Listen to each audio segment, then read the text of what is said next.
Dans ce chapitre, nous allons continuer l'étude des ondes qui va être revue en seconde année par l'étude des ondes stationnaires. Alors, dans le chapitre précédent, j'avais beaucoup insisté sur les ondes progressives, donc les fameuses ondes planes progressives harmoniques, et c'était justifié parce que ces ondes constituent généralement ce qu'on appelle une base, c'est-à-dire une famille libre et génératrice de solutions. Autrement dit, une fois qu'on sait traiter le cas des OPPH, eh bien, on peut, par recombinaison de Fourier, traiter toutes les autres solutions.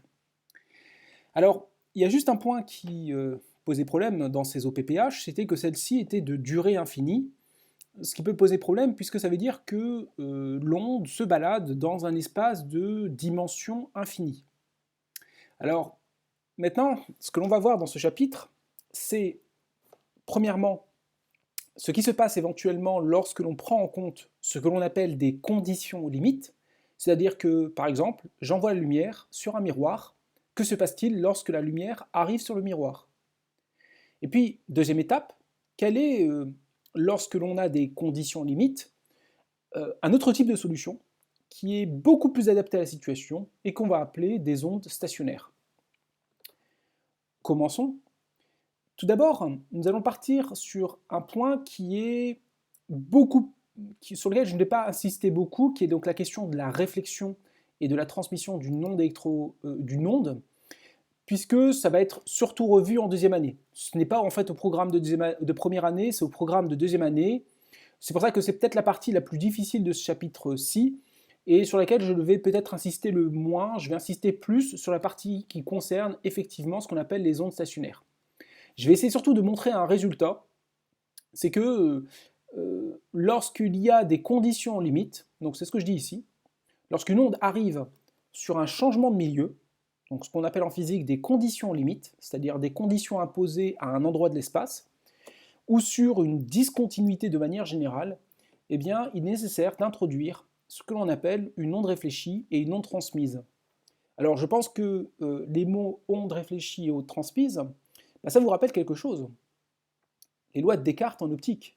Lorsque l'on a un dioptre, c'est typiquement ce qui se passe. Un dioptre, c'est le changement de milieu où on passe d'un milieu d'indice N1 pour aller vers un milieu d'indice N2. Et on sait que dans ce cas-là, il y a un rayon réfléchi et un rayon transmis. Eh bien, c'est le même problème. Alors pour introduire ça de manière simple, je propose de commencer par le cas d'une ligne électrique.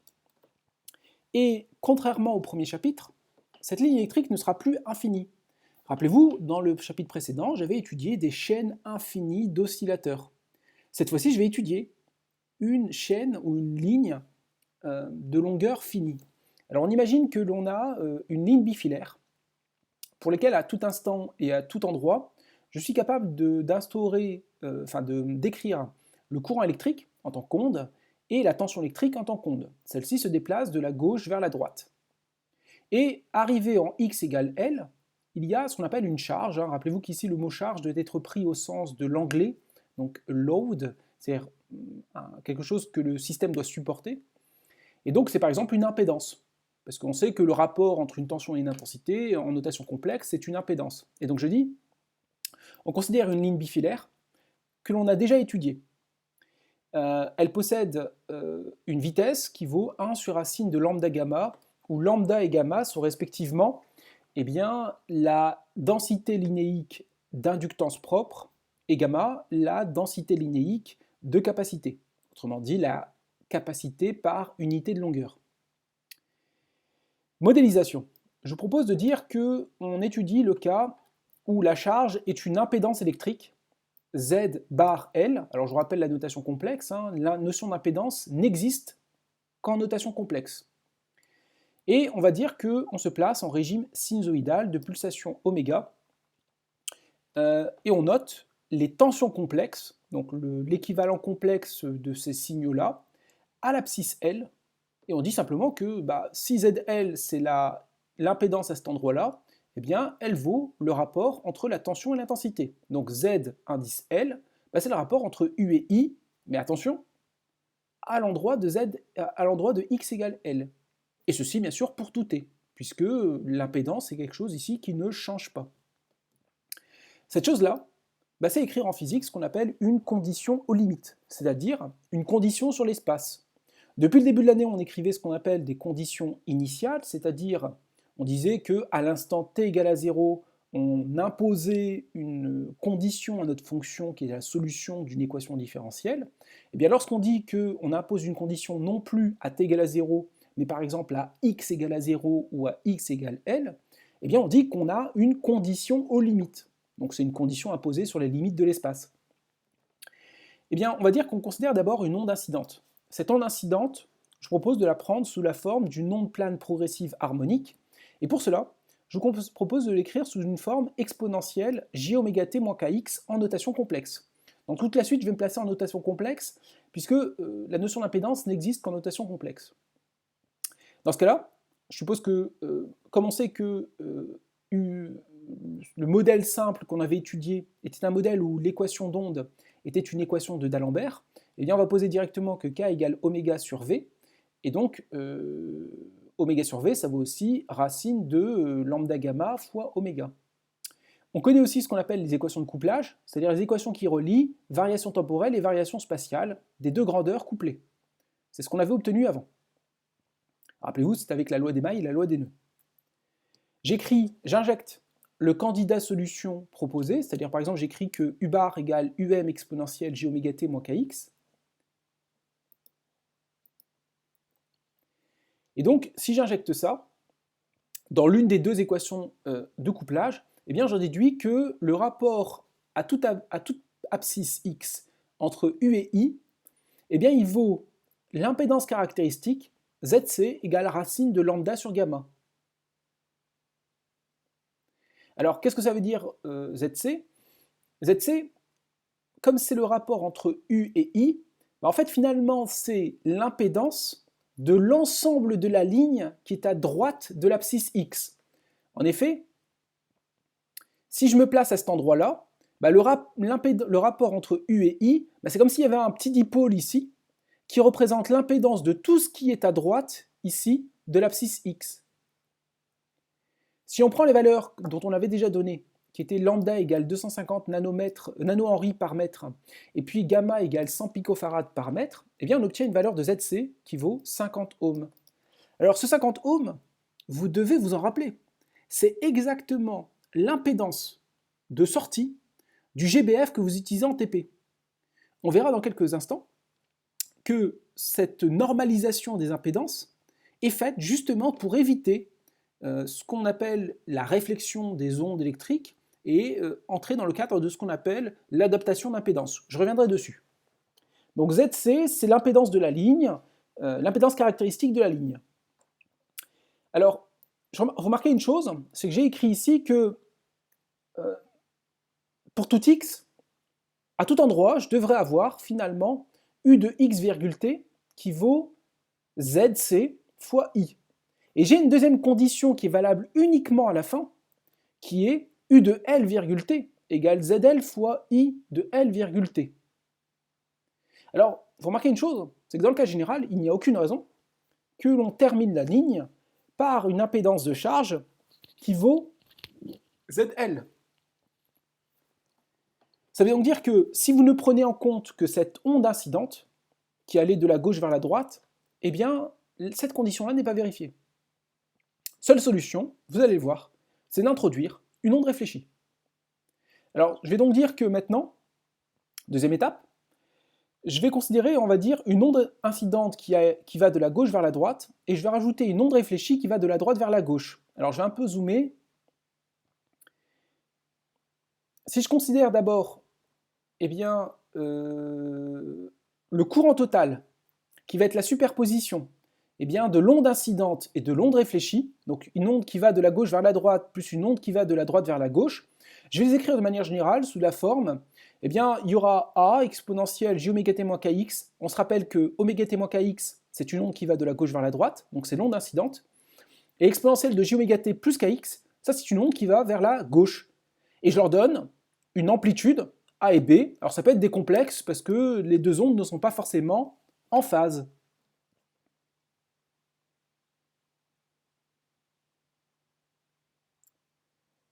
Coefficient de réflexion, Eh bien, je vais dire que je vais appeler coefficient de réflexion en intensité, à l'abscisse x, le rapport entre l'onde réfléchie et l'onde incidente. Alors si vous regardez un peu, si vous faites le calcul, vous obtenez ce résultat-là. Ce coefficient de réflexion, c'est le coefficient de réflexion, et j'ai précisé le coefficient de réflexion en intensité. Je pourrais définir de la même manière un coefficient de réflexion en tension, en disant que la tension totale, c'est la somme de la tension incidente, la tension de l'onde incidente plus la tension de l'onde réfléchie. Je note C et D leur amplitude complexe, et je dis à ce moment-là que le coefficient de réflexion en tension, ça serait celui-là. Alors vous verrez très rapidement qu'il y a un lien entre les deux, on va le démontrer. Je vous ai dit que les relations de couplage sont assez importantes, puisque c'est elles qui sont à l'origine de la propagation du signal. Je reprends par exemple cette équation de couplage. Et je vais dire que pour cette équation de couplage, elle doit être vraie, alors aussi en notation complexe, et puis je vais injecter l'onde totale. Donc U et I. J'obtiens cette grosse équation. Alors vous voyez que cette grosse équation, j'ai fait attention à les écrire superposées, en disant qu'il y a les termes en exponentielle j oméga t moins kx, et les termes en exponentielle j plus kx, j oméga t plus kx. Je les ai réécrits là, et puis si j'enlève le temps, parce que le temps apparaît partout, je peux le simplifier, j'obtiens ça. Et ça va être vrai pour tout x. Alors ce que je vais simplement dire, c'est que on sait qu'exponentielle jkx et exponentielle moins jkx se forment une famille libre. C'est-à-dire qu'on peut les traiter séparément, hein, ça forme une famille libre, et donc on en déduit directement que il y a un lien très simple que l'on peut écrire entre C et A, c'est que C et A sont reliés par C égale K sur oméga gamma A. Et en fait, si vous bidouillez un peu le truc, ça vous fait que C égale ZC fois A. Alors ça veut donc dire que et on fait la même chose pour l'onde réfléchie, alors vous voyez que c'est quasiment la même chose à un signe moins près. Ça montre quoi? Ça montre dans les deux cas, vous pouvez vérifier, que le coefficient de réflexion en intensité, c'est l'opposé du coefficient de réflexion en tension. Et autre chose, que pour une onde plane progressive se déplaçant vers les plus UX, le rapport U sur U, si c'est une onde qui se déplace vers UX, c'est plus ZC, et si l'onde se déplace vers la droite, c'est moins de ZC. Alors, pour s'en convaincre, ça se justifie en une seule seconde, c'est que quand on passe d'un cas à l'autre, en fait tout se passe comme si on changeait de convention. Dans le premier cas, on traitait le cas d'une convention récepteur, dans le deuxième cas, en fait, on traitait le cas d'une convention générateur. Voilà. Alors, ça c'est anecdotique pour l'instant, ça sera beaucoup plus étudié en deuxième année. Réécriture de l'onde. Alors maintenant, on a dit qu'on a pris en compte tout ça, on peut écrire par exemple que la tension s'écrit U incidente plus U réfléchie, et comme je connais le lien entre C et D avec A et B, ça me donne ça. Donc j'ai tenu compte, alors vous voyez la petite astuce ici c'est le moins, donc il y a cette écriture-là, vous voyez que c'est quasiment la même que celle-ci, donc j'ai écrit que l'intensité, la tension c'est l'intensité fois l'impédance, donc j'ai multiplié par l'impédance, mais juste ici le plus devient un moins à cause du fait que l'onde ne se déplace pas dans le même sens. Retenez cette chose-là parce que ce sera très utilisé en PPC lorsque vous étudierez par exemple les ondes acoustiques. Donc c'est cette histoire que l'impédance n'est pas la même suivant qu'on considère une onde qui va vers la gauche ou une onde qui va vers la droite. D'accord? Conditions limites. Maintenant je dis voilà, l'onde doit vérifier les conditions limites, et notamment l'impédance de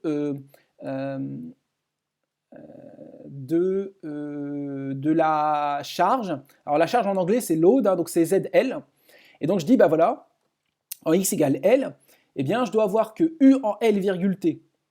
Ça vaut déjà ce qu'on a obtenu juste avant, en remplaçant x par L, mais ça doit valoir aussi ce qui se passe à l'abscisse L en tenant compte de l'impédance de charge, donc l'impédance de load. Et donc ZL égale ZL fois IL de T. Et je remplace IL de T et j'obtiens ça. Alors vous voyez, il passe le moins et le plus, attention. Et si je bidouille tout ça, j'obtiens la valeur du coefficient de réflexion en intensité qui vaut ZC moins ZL sur ZC plus ZL. Et je peux de la même manière obtenir le coefficient de réflexion en tension, parce qu'il y a un moins entre les deux. Alors là, avec une petite coquille encore une fois, ça commence bien, c'est bien sûr RU égale moins RI. Donc RU égale moins RI. Alors, on va essayer de traiter quelques cas ici. Premier cas, on suppose que la ligne se termine sur un court-circuit. Alors je vous rappelle qu'un court-circuit, c'est un fil tout simple qui présente une résistance nulle. Donc c'est-à-dire que son impédance tend vers 0. Donc c'est comme si en fait vous aviez à la fin une impédance nulle. Et donc si vous faites tendre ZL vers 0, regardez, vous faites tendre ZL vers 0, vous obtenez RI égale 1. Et donc RU égale moins 1.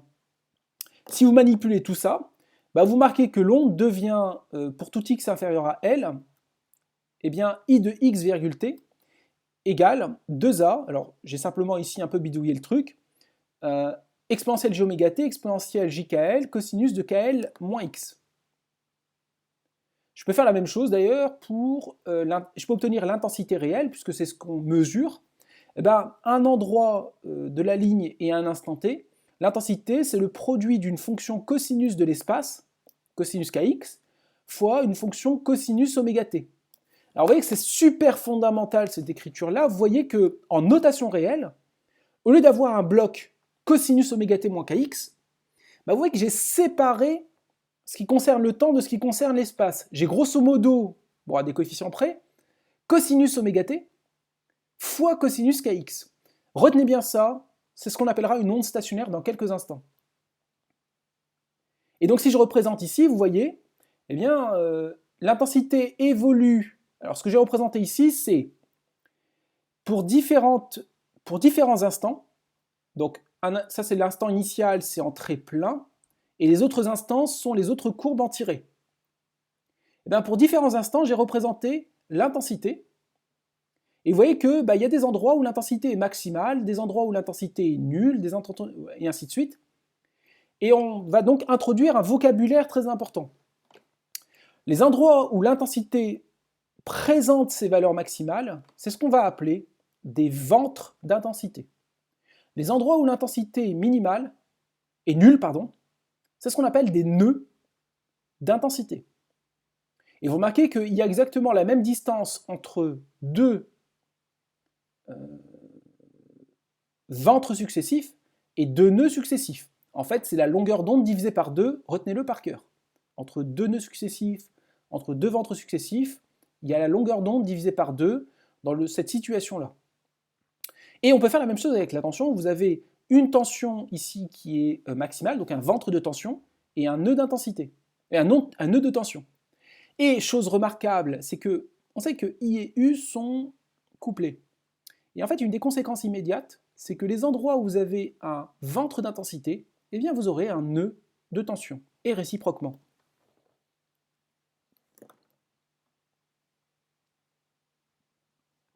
J'ai tout rappelé ici. Maintenant, on peut traiter un deuxième cas. Alors je vous laisserai lire les autres cas. Le deuxième cas, c'est le même. C'est le cas où, au lieu de considérer la ligne terminée par un fil simple, la ligne est terminée par un interrupteur ouvert. C'est-à-dire en fait un dipôle dont l'impédance est infinie. Et en fait, ça donne quasiment la même chose. Vous pourrez lire en détail ici, ça donne quasiment la même chose. Simplement, au lieu à la fin d'avoir un nœud d'intensité, ici j'ai au lieu d'avoir un ventre d'intensité, j'ai un nœud d'intensité. Donc, alors d'ailleurs, je n'avais pas insisté dessus, mais en fait, on peut regarder ce qui se passe en x égale L, c'est assez intéressant. En fait, si vous terminez la ligne dans le cas 1 par un court-circuit, forcément la tension en x égale L elle doit être nulle. Et c'est logique. Et à l'inverse, l'intensité va être maximale à cet endroit-là.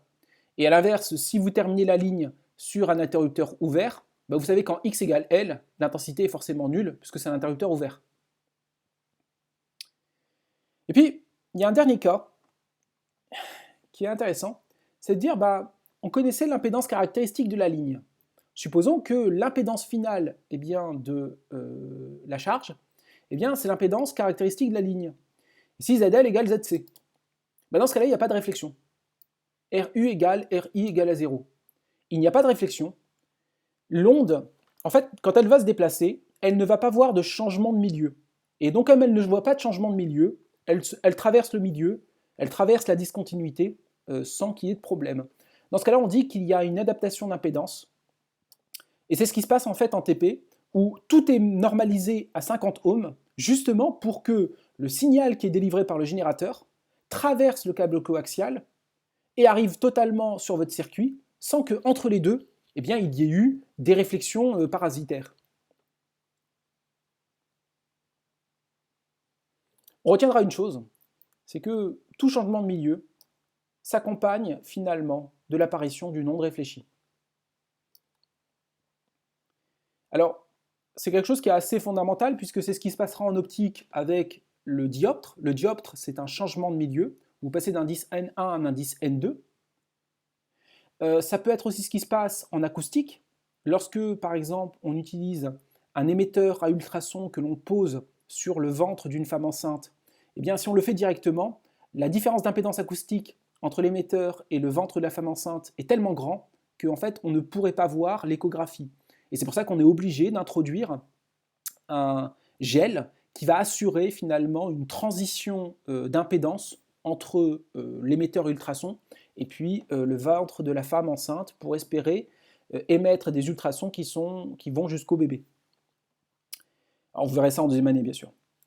Alors, d'autre part, on peut aussi étudier la question de la transmission. Alors, la transmission, on va prendre une idée assez simple.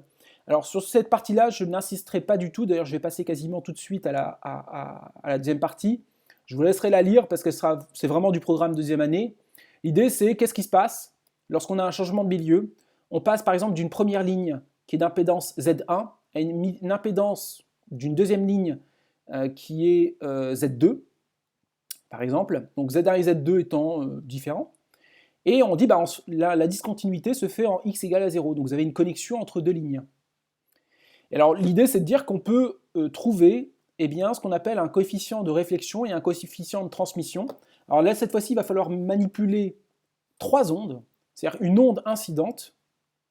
Alors je vais un peu plus lentement. Une onde incidente, une onde réfléchie avec un coefficient de réflexion en intensité, une onde transmise avec un coefficient de transmission en intensité. On écrit la même chose pour les tensions. Alors on tenant compte en fait ici du petit signe moins qui est classique, qu'il faudra falloir retenir à cause du fait que l'onde se déplace vers la gauche. On manipule les relations de continuité en disant en x égale à 0, l'intensité totale va être continue, la tension totale va être continue, et on obtient ce qu'on appelle les coefficients de réflexion. Alors vous voyez que c'est une formule assez générale, celle-ci. Lorsqu'on a une impédance, moi à votre âge j'avais appris ça, je disais le coefficient de réflexion, c'est impédance avant moins impédance après, sur impédance avant sur impédance après. Donc gauche, droite, sur gauche plus droite. Et puis le coefficient de transmission, qui vaut ici 2Z1 sur Z1 plus Z2. Et alors ce qui est intéressant, c'est que vous verrez que par exemple, si les deux lignes sont identiques, bien évidemment, il y a un coefficient de réflexion qui est nul, et un coefficient de transmission qui est nul pareil. J'arrête sur ce point-là. Je vous laisserai lire cela. Alors j'ai rajouté une troisième partie qui là pour le coup dépasse totalement le programme, c'est qu'est-ce qui se passe en termes de puissance et d'énergie. Alors vous le reverrez en deuxième année avec la question du vecteur de Poynting en électromagnétisme, mais pour le coup là je pense que c'est pas forcément important de le lire. Sauf peut-être pour les élèves PSI, puisque vous allez revoir ces notions de puissance en PSI. Maintenant je vais commencer le vrai cours, puisque c'est ce qui est au programme de première année. Alors je vais essayer d'aller lentement parce que ça va être très important et ça va être, vous devez vraiment le maîtriser par cœur. Pour comprendre ce que je vais faire, je vais essayer de comprendre ce qui se passe dans le cadre d'une corde vibrante. Alors on a déjà vu la question de la corde vibrante, c'est une corde qui va être attachée à deux endroits et que l'on va par exemple exciter par une vibration initiale. Donc c'est ce qui se passe par exemple dans une guitare. Alors ce qu'on va voir, c'est qu'il existe un type de solution qu'on appelle donc les ondes stationnaires, puisqu'on impose des conditions limites à deux endroits. Commençons. On va dire que dans le cadre de la situation précédente, l'onde ne progresse pas. On va dire que l'onde n'est plus une onde progressive, c'est une onde qui stationne. Je m'explique. Si l'on veut représenter une onde progressive, on dit par exemple, une onde progressive, ça ressemble à ça. On voit que l'onde se déplace de la gauche vers la droite. Maintenant, on va voir que l'un des types de solutions qu'on va obtenir, c'est quelque chose par exemple qui ressemble à ça. Vous voyez que on voit la présence des nœuds,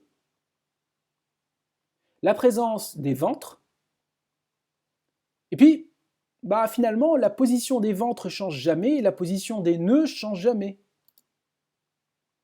Donc tout se passe comme si l'information ne se transmettait pas. C'est pour ça qu'on dit qu'on a une onde stationnaire.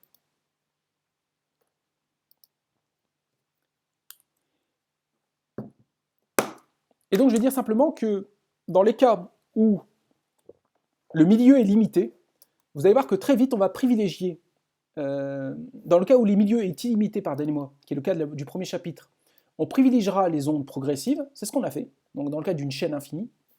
Et dans le cas où eh bien, le milieu est limité, eh bien, vous allez voir que l'utilisation des ondes stationnaires va correspondre à un autre type de solution, qui est finalement plus simple d'utilisation. On va dire dans le cas général, et ça c'est une définition à connaître par cœur, qu'on appelle en notation réelle, et j'insiste sur le mot en notation réelle, une onde stationnaire, une onde où vous avez produit de la fonction de l'espace par produit de la fonction du temps. On dit qu'on a une espèce de découplage spatio-temporel. Donc vous voyez, f de x fois g de t.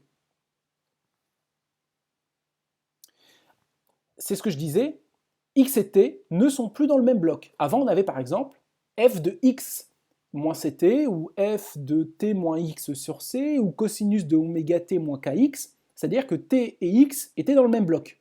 Cette fois-ci, t et x sont dans deux blocs différents. En notation réelle, hein, bien sûr. Parce qu'en notation complexe, exponentielle j oméga t peut aussi s'écrire comme étant le produit exponentielle j oméga t fois exponentielle moins jkx. Mais là, je vous parle bien, en fait, en notation réelle. Alors, imaginons que l'on cherche à vérifier que ça, c'est bien, par exemple, une solution de l'équation de D'Alembert, qui est quand même l'une des équations d'onde les plus utilisées. Eh bien, on l'injecte. Alors, cette fois-ci, en fait, on obtient que f seconde de x fois g de t égale 1 sur v carré f de x fois g seconde de t. Je vais un peu la réécrire en disant g seconde de t sur g de t égale v carré f seconde de... Alors, coquille, c'est f seconde de x sur... je corrigerai. F seconde de t et non, c'est f seconde de x. Alors, coquille monstrueuse. Donc c'est f seconde de x sur f de x. Excusez-moi. Donc, d'ailleurs, c'est une grosse borne. Donc, f seconde de x sur f de x, pareil, f seconde de x sur f de x. Je corrigerai. Et donc, je dis, voilà, finalement, j'obtiens g seconde de t sur g de t égale, donc ça, c'est une fonction du temps, et ça, c'est une fonction de l'espace, si j'enlève ma coquille. Donc, c'est f seconde de x sur f de x. Alors, ce qui est intéressant, c'est que ça veut dire qu'on devrait avoir, pour tout t, l'égalité entre une fonction du temps et l'égalité entre une fonction de l'espace. Et ça pour tout x et pour tout t. Alors vous pouvez y réfléchir, la seule solution pour que une fonction du temps soit tout le temps égale et partout égale à une fonction de l'espace, la seule solution, c'est que la fonction soit constante. Donc la seule solution de ce problème-là, c'est que g seconde de t sur g de t soit une constante. Alors cette constante, elle peut être soit positive, soit négative, soit nulle. Alors encore une fois, il faut y réfléchir un peu, mais comme on veut des solutions finalement qui s'annulent au moins 2 fois, les seules solutions qui s'annulent 2 fois, c'est le cas en fait où la constante est négative. Puisque dans ce cas-là, on aura une fonction de l'espace qui pourrait être par exemple en sinus ou en cosinus. Si la constante avait été nulle, on aurait obtenu des solutions affines, et si la constante avait été positive, on aurait obtenu des solutions hyperboliques qui explosent. Donc, les seules solutions possibles, alors ça je vous demande d'y réfléchir, c'est les solutions négatives. Et ça c'est un raisonnement, vous tomberez toujours dessus. Donc retenez bien ce raisonnement parce qu'il est très important. On vous demandera très souvent. Et donc je dis, les seules solutions possibles, c'est les solutions où cette chose-là est une constante. Et comme c'est une constante, une bonne façon d'écrire une constante, c'est de dire que c'est l'opposé d'un carré. Et donc dans ce cas-là, si vous résolvez ce truc-là, vous dites que g seconde de t sur g de t vaut moins oméga carré, ce qui vous donne g de t égale cosinus oméga t plus phi. Et si vous écrivez que f seconde de x sur f de x vaut moins oméga carré sur v carré, c'est-à-dire moins k carré, vous obtenez comme solution cosinus oméga t, cosinus kx plus psi. avec phi et psi des constantes finalement d'intégration qui dépendent du temps, enfin, qui dépendent de ce qui se passera initialement et aux limites. Voici la solution qu'on obtient. Cette solution, elle porte un nom. C'est bien sûr une onde qu'on appellera stationnaire sinusoïdale ou stationnaire harmonique, parce qu'elle présente qu'une seule fréquence. Comme d'habitude, comme nos équations sont linéaires, eh bien, je peux superposer plein de solutions stationnaires. Expérience fondamentale, l'expérience de la corde de Meld. On prend une corde de longueur au repos grand L, qui au repos est tendue sous une tension T0, dont on impose deux points en x égale à 0 et en x égale L, qui correspondent à des nœuds de vibration, c'est-à-dire que Y vaut 0 ici et vaut 0 là. Je vous rappelle tout ce qu'on avait obtenu. Donc la vitesse, la tension de la corde, la masse linéique et ainsi de suite. La solution, je vous propose d'écrire sous la forme stationnaire sinusoïdale, qui est y égale une amplitude cosinus oméga t plus phi fois cosinus kx plus psi. Alors là, vous allez devoir vraiment ouvrir vos oreilles et retenir par cœur ce que je vais vous dire, puisque c'est un raisonnement que vous allez faire une dizaine de fois aux écrits et aux oraux. On impose à cette solution stationnaire des conditions limites. Ces conditions limites, eh bien ici elles sont de deux ordres. On dit que pour tout t, on doit avoir y en 0 qui vaut 0, puisque le point de la corde est fixe à cet endroit-là. Pareil en L. Alors, essayons d'appliquer ces deux conditions limites. Si je dis que y de 0 vaut 0, donc si y en x égale à 0 vaut 0, eh bien ça me donne, je remplace ici cosinus kx, cosinus kx plus psi devient cosinus psi, et donc ça me donne en fait cosinus de psi égale à 0. Alors une bonne façon d'avoir cosinus de psi égale à 0, c'est de prendre psi égale pi sur 2 modulo pi. Alors je vais prendre moins pi sur 2, parce que comme ça je transforme le cosinus en un sinus. C'est un choix, mais vous n'êtes pas obligé. En fait, ça va juste après influer sur la valeur de ym. Ym pourra être en fonction de ce que vous aurez choisi, soit positif, soit négatif. Mais donc c'est un choix arbitraire. Donc je vais prendre moins pi sur 2, parce que ça permet de transformer le cosinus en un sinus. Puisqu'on sait que cosinus de x moins pi sur 2, eh bien c'est sinus de x. Eh bien c'est ce que j'obtiens ici. J'obtiens donc que y devient cosinus oméga t plus phi fois cosinus kx moins pi sur 2, c'est-à-dire encore ym cosinus de oméga t plus phi sinus de kx. Et là, deuxième chose, et ouvrez encore plus les oreilles, on considère maintenant la condition en L. Je dis que y en L doit valoir 0. Ça veut donc dire que sinus kl doit valoir 0, puisque ça doit être vrai pour tout t, donc ça ne peut pas être cette fonction-là qui s'annule, c'est forcément celle-là qui s'annule. Alors ça, c'est pas une fonction, c'est une valeur. Bon. Donc ça me donne sinus kl égale à 0. Si sinus kl égale à 0, ça veut forcément dire que kl vaut un certain nombre de fois pi. Donc il existe n appartenant à une étoile, c'est-à-dire n est strictement positif. Alors ça c'est évident puisque kl est un nombre strictement positif. C'est-à-dire qu'on ne va pas considérer L nul. Bon, L est un nombre positif strictement, c'est la longueur de la corde. Et K en fait, comme c'est 2pi sur lambda, je vais considérer K en fait strictement positif. Donc je vais éviter le K négatif et les valeurs de n négatives et les valeurs de n nulles. Donc KL égale npi. Et puis comme je dis qu'il y a un lien simple entre K et oméga, c'est K égale oméga sur V, ça me donne oméga égale nπV sur L. Ça veut donc dire que à cela, je peux écrire une fréquence qui est oméga sur 2pi, qui est nv sur 2L. J'ai obtenu ce que l'on appelle les fréquences des modes propres. Et les fréquences des modes propres, c'est n fois v sur 2L. Alors v sur 2L sera bien sûr le cas n égale 1, ça s'appellera le fondamental. Alors si on veut maintenant représenter cela, eh bien on peut représenter les différents modes, et ça c'est un dessin que vous devez connaître par cœur, c'est celui-là. Voici le mode fondamental, c'est une vibration où la corde fait une demi-longueur d'onde entre x égale à 0 et x égale L. Là donc ici vous voyez, pour le mode n égale 1, j'ai deux nœuds et un ventre. Si maintenant je me place pour le mode n égale 2, j'ai L égale lambda 2, donc la deuxième longueur d'onde. Donc ici c'était L égale lambda sur 2. Ici, ça c'est L égale 2 fois lambda sur 2, c'est-à-dire lambda. Ensuite, c'est L égale 3 fois lambda sur 2. Alors j'aurais pu l'écrire ici, je le rajouterai. Cette relation-là, je peux la réécrire en disant que pour le mode n, je leur ajouterai, donc L égale n fois lambda sur 2. Donc ça veut dire simplement que pour la longueur L, eh bien, j'ai n fois la longueur d'onde de ce mode-là divisé par 2. Je le rajouterai juste après. Et donc je dis simplement, bah ici j'ai le mode 2, vous voyez, il y a 3 nœuds et 2 ventres. Pour le mode 3, j'ai 4 nœuds et 3 ventres. Et donc ça veut dire que pour le mode N, eh bien j'ai N ventres et N plus 1 nœuds.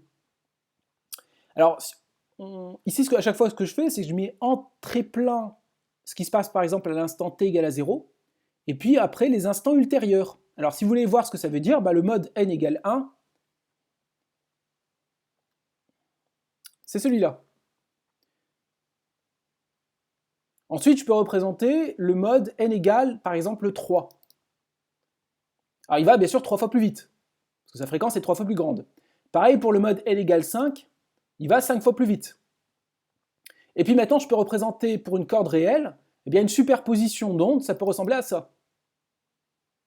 Donc là, je l'ai gratté un peu bizarrement ma guitare, mais c'est ça l'idée. J'ai une superposition d'ondes.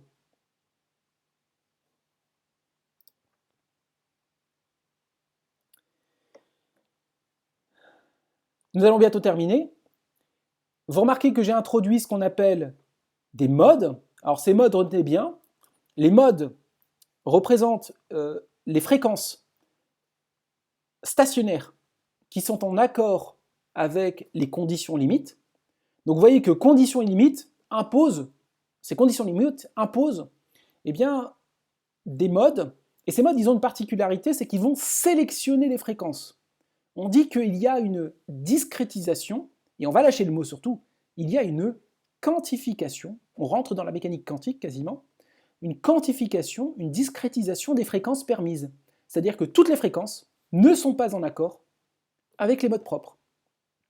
Et donc ce sont les fréquences qui vont être naturellement conservées par la corde. Si on continue un peu, on pourra dire qu'on a d'abord ce qu'on appelle un mode fondamental, et puis comme en musique, des harmoniques supérieures.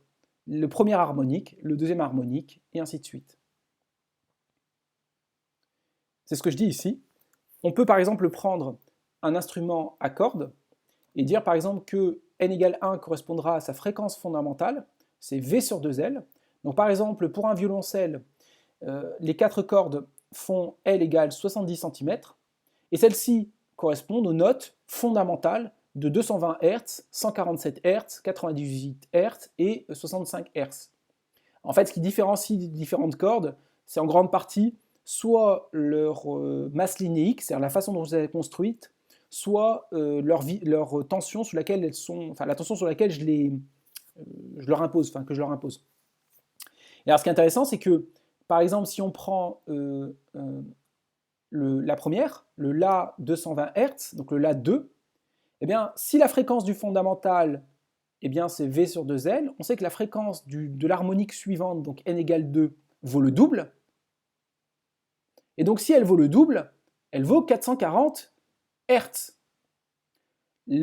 La troisième harmonique pour cette corde-là sera en 880 Hz. Donc, à chaque fois qu'on double la fréquence, on sait qu'on passe dans une octave supérieure. Donc, fondamentale, octave supérieure, et ainsi de suite. Alors là, je m'arrête là parce que je ne suis absolument pas musicien et j'ai peur de raconter des bêtises. Voilà, nous avons quasiment terminé. Alors, je dis simplement que retenez bien cette idée-là et on en a fini. Alors j'ai un dernier aspect qui est absolument difficile et je laisse ça pour ceux qui visent les meilleurs concours. C'est un peu plus difficile à comprendre. Je vais vous donner maintenant ce que vous devez absolument maîtriser sur ce chapitre. Vous devez connaître la définition d'une onde stationnaire. Vous devez comprendre le fait que, suivant que l'on soit dans un milieu limité dans l'espace ou dans un milieu illimité, eh bien dans le premier cas, il vaudra mieux choisir des solutions en ondes stationnaires, ça sera plus simple. Dans le deuxième cas, il faudra plutôt choisir des solutions en ondes progressives. Une fois que je vous ai dit ça, il faut savoir connaître cette démonstration-là qui est ici. Alors sans les coquilles que j'ai écrites que je corrigerai, mais cette démonstration-là, vous devez absolument y réfléchir puisque ça fait partie des questions classiques. Ensuite, l'accord de De Melde, tout cet exemple-là, vous devez savoir le refaire en 5 minutes top chrono. Je vous laisse y réfléchir, cet exemple est fondamental, d'autant plus que nous le referons après, lorsque nous considérerons en mécanique quantique eh bien, le puits de potentiel infiniment profond rectangulaire. Je vous remercie, je vous conseille de passer du temps sur ce chapitre, qui est l'un des chapitres les plus importants eh bien, de l'année. Merci.